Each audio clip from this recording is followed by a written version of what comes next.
Good afternoon, everybody.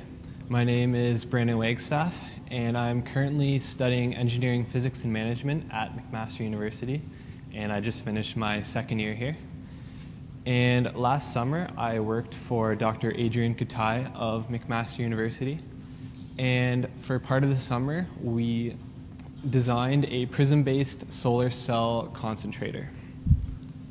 Now, so a concentrated photovoltaic device is essentially anything that takes a large area of sunlight and concentrates it onto a smaller area of solar cell. And this is branches into two categories, the first being low concentration, which is around 2 to 100 suns, and the second high concentration, which is over 1,000 suns. And my design is a static, low concentration concentrator. So there's a number of benefits to static concentrators. The first being it eliminates the need for solar tracking, so there's no moving parts in it. This means that it will be low maintenance and it will be relatively low cost to make compared to non-static concentrators. And also, static concentrators will have a similar installation to regular solar panels because they're very similar to them. So the reason for researching this topic, there's currently no commonly accepted static concentrator design that has been proven to effectively provide solar electricity at an overall cheaper cost. So we kind of see this as an untapped area where there's no dominant design that's being used at all. And most concentrators are used in industrial areas or such as solar electricity power plants. And my design is targeted for residential applications such as rooftops of houses. So there's a few design goals that I wanted to carry out while designing this. The first being we want a very simplistic design. So my design actually only uses right angle prisms, mirrors, and silicon solar cells. We wanted a low cost design, which means we did not use any dielectric materials or bifacial cells, which would be a typical material used in a static concentrator. We wanted it to be viable for mass production, and our main goal is a reduction in per joule cost compared with standard non-concentrated panels. So we want the reduction in cost by using less solar panels to be greater than the cost of optical materials added on with the design. So the major challenge with static concentrators is that the sun's orientation in the sky is changing throughout the day. So as you all know, between sunrise and sunset, the sun's angle in the sky is going to change by 180 degrees. So this means that as light is shining from the sun into optical equipment, the focus of the equipment will be changing throughout the day. So this is why solar tracking is used, so that this equipment will always be focused onto a solar panel. Also, in addition to this, if we assume that the sun's daily movement is into and out of the plane of this screen, throughout the year, the sun will change by an angle of 47 degrees throughout the year. So between the summer solstice and winter solstice, it'll shift by about 47 degrees in the sky.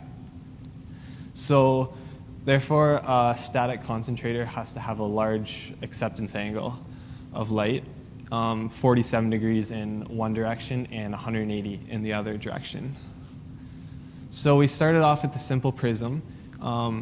You can see that as light enters a prism, it will reflect perpendicularly and can strike a solar cell placed on the right here. If we place a number of these prisms in a row, as light shines into them, this design will essentially trap light and cause it to all strike a solar cell or a solar panel placed on the right. And we also have a mirror placed along the bottom here. So this position would represent the equinox position. So at solar noon, during the equinox, this is how the sun would strike a panel, or our design. However, as the sun shifts to the summer solstice position, so it's oriented 23.5 degrees more to the right, sunlight will enter our design and come right back out. And this is due just to the change in angle. So this is a major flaw that has to be fixed. So our idea was to have a double prism layer. So with this same summer solstice orientation, as light shines directly through the first one, it'll enter the second prism and be directed to the right.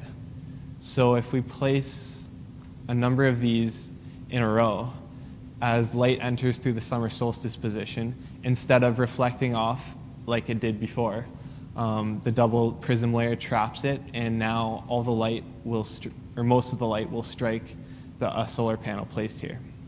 So we took advantage of this double prism layer, and we came up with a design for a static solar concentrator. So it consists of a double prism layer. There's 4 prisms long for every solar panel. There is, above each lower prism, there are 4 upper prisms. And there's also a mirror on the bottom and on the left side of this design. And we changed a number of, okay.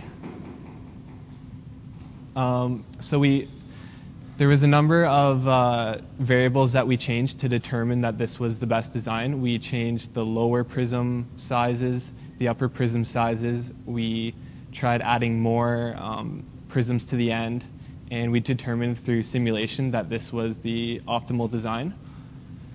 So here's some numbers. This left column here shows the geometric concentration ratio, which is the area of the concentrator that's light shining through, divided by the area of solar panels used.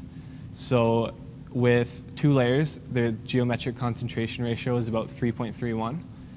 And the light concentration factor is the percentage of light that enters the design that actually strikes the solar panel. So when you multiply the geometric concentration ratio by the light concentration factor, you get the total concentration factor, which is in units of suns.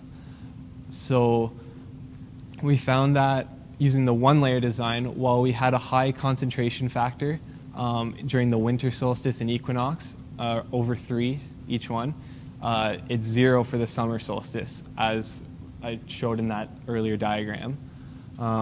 Using 2 layers, it's a little bit lower in the winter solstice and equinox, around 2.38 and 2.02. But now in the summer solstice, we get 3.01. So at all times throughout the year, this 2-layer design is shown to essentially concentrate sunlight well. And we also tried a 3-layer design, which wasn't as effective as the 2-layer design. So this is a diagram, or a chart showing the total concentration factor as a function of time. So throughout the year, it's seen that the total concentration factor is always above 1 sun.